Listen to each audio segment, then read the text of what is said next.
వాహిని ప్రేక్షకులకు నమస్కారం. నా చేతిలో ఉన్నది అత్తిపత్తి. దీన్ని టచ్ మీ నాట్ అంటారు. సిగ్గుల చిలక, ముట్టుకుంటే ముడిసిపోద్ది, సిగ్గుపడిపోయి, ఇలా రకరకాల పేర్లు ఉన్నాయండి దీనికి.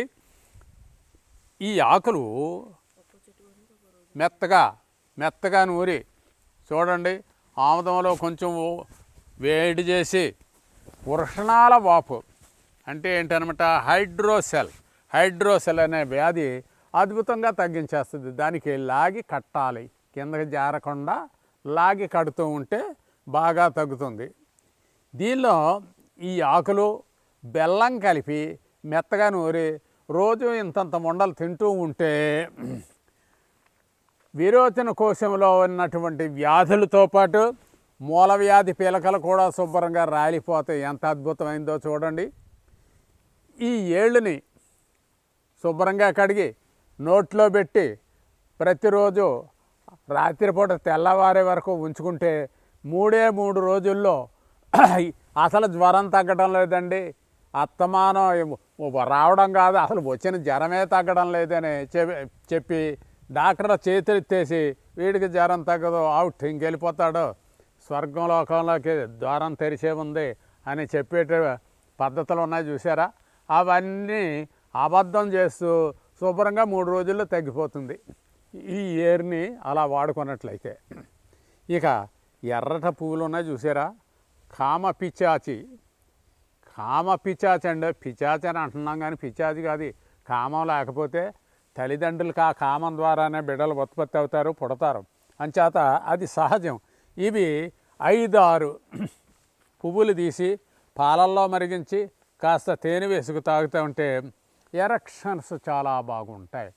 అంటే ఎక్కువ స్త్రీ పురుషులు, స్త్రీకి జడత్వం వస్తుంది, పురుషుడికి శిథిలత్వం వస్తుంది, అంగం స్తంభించదు, స్తంభనలు పోతాయి.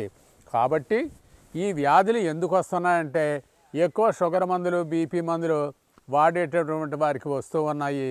వాటి నుంచి రక్షణ పొందడానికి ఇది అద్భుతమైన మందుగా వాడుకోవచ్చు.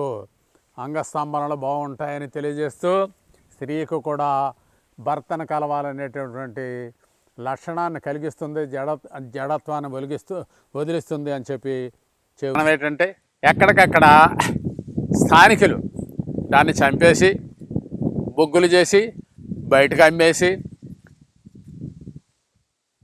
మళ్ళీ అక్కడ ఒక చిన్న మొక్కనేది వాళ్ళకి కావలసిన పంట మొక్కలు, జీడి మామిడి, ఇక్కడ సాధారణంగా కనపడేది జీడి మామిడి తప్ప మరొకటి ఏమీ లేదు.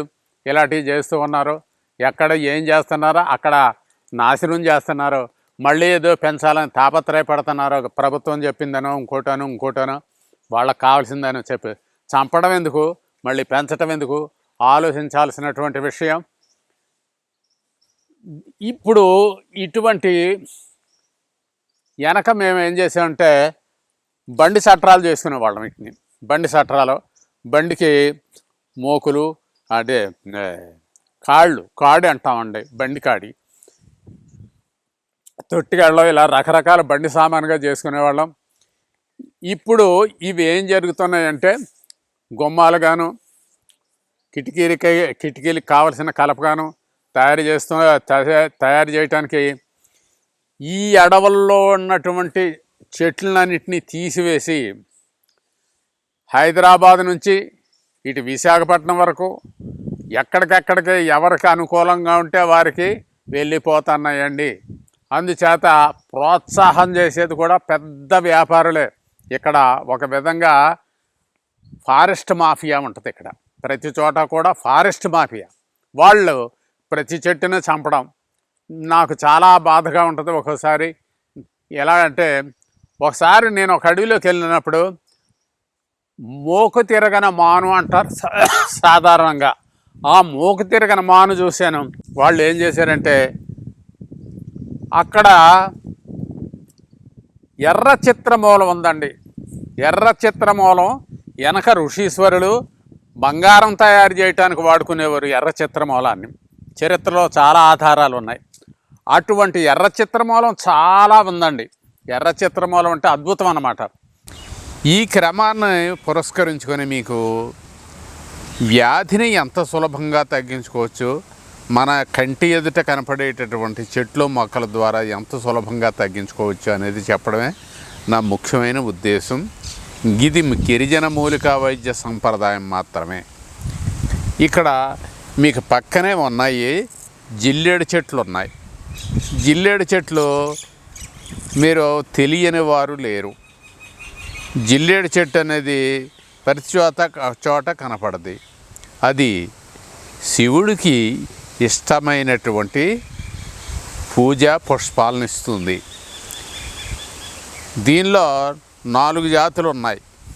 ఎరుపు, తెలుపు, నలుపు, పసుపు. ఈ 4 జాతులు ఉన్నాయి. ఈ 4 జాతుల్లో కూడా అద్భుతమైనటువంటి ఔషధ లక్షణాలు నేను ముందే అనుకుంటున్నాం.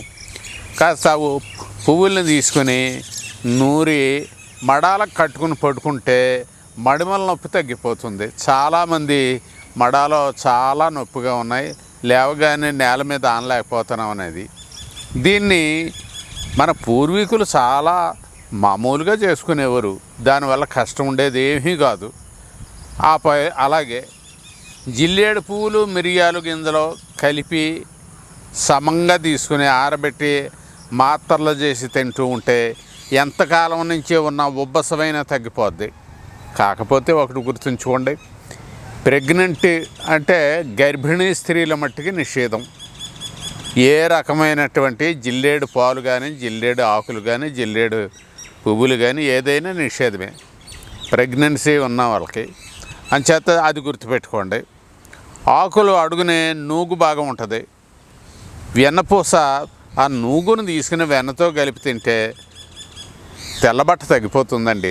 చూడండి ఎన్ని గొప్పతనాలు ఉన్నాయి దానిలో పడుకునే.